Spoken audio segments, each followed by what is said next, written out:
Hi guys, it's Tom here from Grow, and today I'm going to walk you through a kind of quick overview of our app.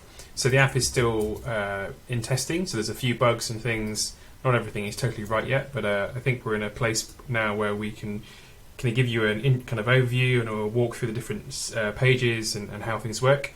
So when you first log into the app, this is your dashboard that you see, and all your grows will appear on this screen.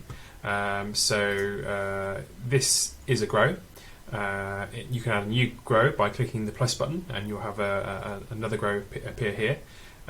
It's cool that within this grow you have all of your key vitals, so you can kind of scroll through them all to see them all. So that's temperature, humidity, vapor pressure deficit, CO2, ppf, leaf surface temperature, DLI, soil temperature, moisture, and EC. You also have a view of when it was last updated, the number of alerts that you have, and how charged the battery is. You have two types of alerts within the app. You have high and low alerts, which are currently shown as purple. But we also have this cool feature that is dangerously high and dangerously low alerts. So let's say, for example, your temperature in your room exceeds 35 degrees, you can set that within your grow, and that's deemed as being an emergency limit, and this will turn red. So you've kind of got two classifications of alerts. What else to say? Another cool thing with grows is that once you have, say, completed your grow, by that I mean you've harvested, you can, within the grow, close this down and archive this and start a new grow using the same sensor. But I'll get into more details on that later. So for the time being, what I'm going to do now is click on this section here, and what this does, it takes you into the graph view, so you can review your graphs based on hour, day, night, 24-hour view, week, month, or year. And you can also scroll through all of your different graphs to see all of them. In future, we'll have a filter at the top here that allows you to disable certain graphs, so you can compare just 2 or 3 if you want to. If you click on a graph, you then get the data point. And the cool thing is with this is that the data point moves across all graphs at the same time, so you've got one clear indication of where you are and where you're looking. And that goes for all the graphs down the page. The other cool thing is that we can pan through the data really quickly. So if you want to look past data, it's super fast. We have a database that lives on the phone, so it means it's not using the server or any of the stored data online to show you your data. So it's super fast. Another really cool thing about the app and this view is that we show limits. So you can see the limits here. Let me see if I can find a better view for you. Here we go. Okay, so if you look at, say, humidity here, I mentioned that we have the high and low limits on the dashboard page, so you can set those within the settings of your grow here, and see we have a high and low limit on the graph. The cool thing is that whenever you set those and adjust them, we show these graphs, these limit lines historically, so they will adjust. So if you, say, move back in time and you switch them off, or you adjust them, or you say, for example, you set your nighttime limit to be lower humidity, historically you will see that change as a line comes down here, and then the limit changes. And that means that you can look back over your grow and then see how good of a good job you've managed to keep your humidity within a certain band. And it also means that later on, when we introduce templates, for example, growing templates, whereby you might have different humidities or different values for any of your sensors over week 1, 2, 3, 4, 5 of flowering, etc. It means that you'll be able to clearly see where to adjust based on these limits.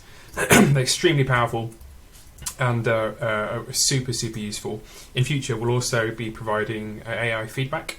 So let's say you select a template, which is a flowering template that by default sets all these limits for you that you then have to follow. We can then give you a weekly update that informs you how if you've done a good job at staying within your limits. So yeah, super useful. There's lots more things to come in the future for the graphs view. We will soon be adding a diary into that for crop registration, and you will be able to see at what point you left comments within your diary on the graph.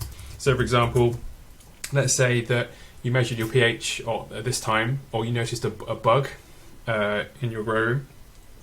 You'll be able to leave a comment on this graph, and there'll be a timeline at the top, the little icon that says there was a comment left, and you'll be able to click on that and then see that comment. So basically it gives you full clarity over your entire grow, allowing you to repeat it the next time to improve and refine, etc. Other things to show you. So if we go into the grow settings, and I just clicked the cog here in the corner to do that, you can see at the moment it's quite a simple view. In future we'll have a lot more advanced things in here, but the main item to show at the moment is the limits and alerts. So if I click on that, you can see that we have the ability to set a photo period.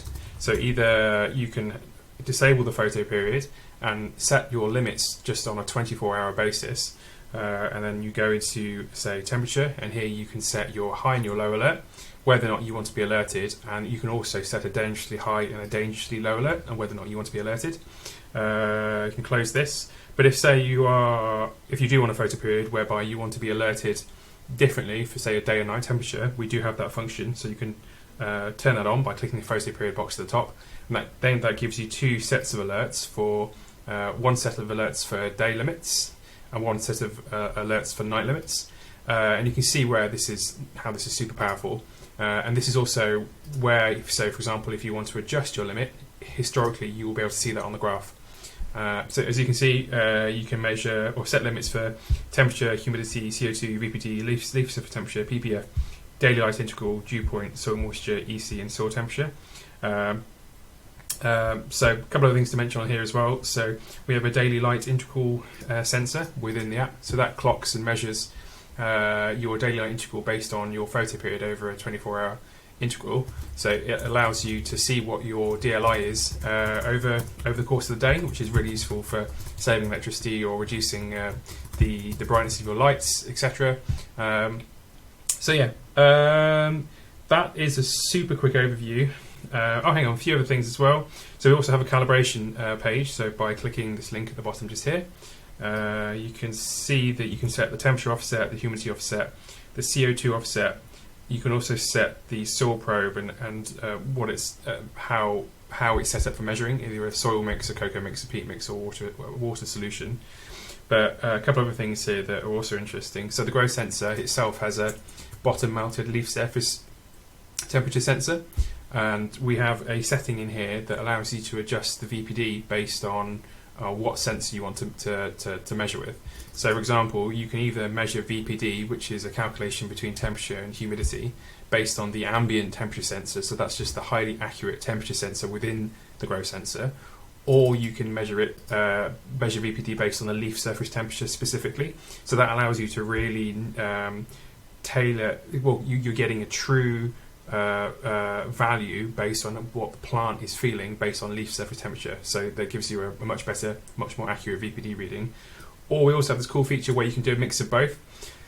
So let's say that you're in a position whereby you want to measure the ambient temperature, but you're also measuring leaf surface temperature, and you want to be able to get an average of both but still measure VPD. Then we have a way of doing that within the app.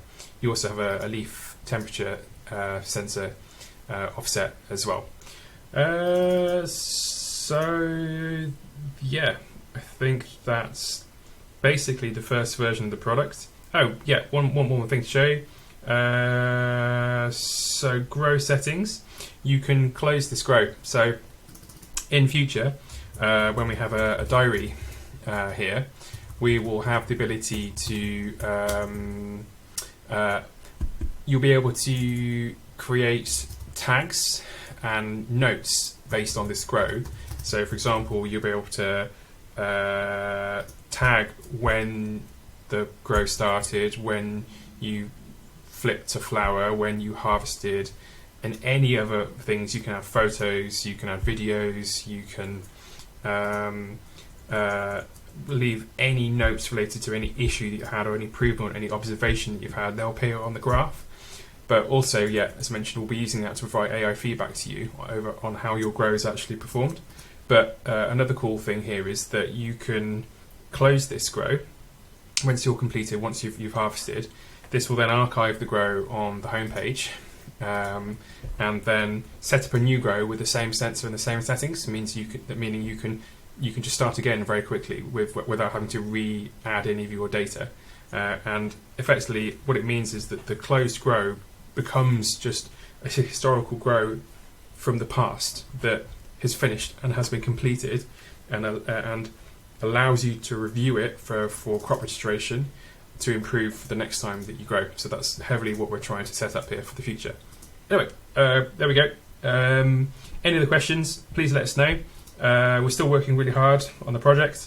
The next step for us is to finish building the case for the sensor using injection molding techniques, which is quite expensive. So yeah, that's what we're focused on, and that's what we're saving for.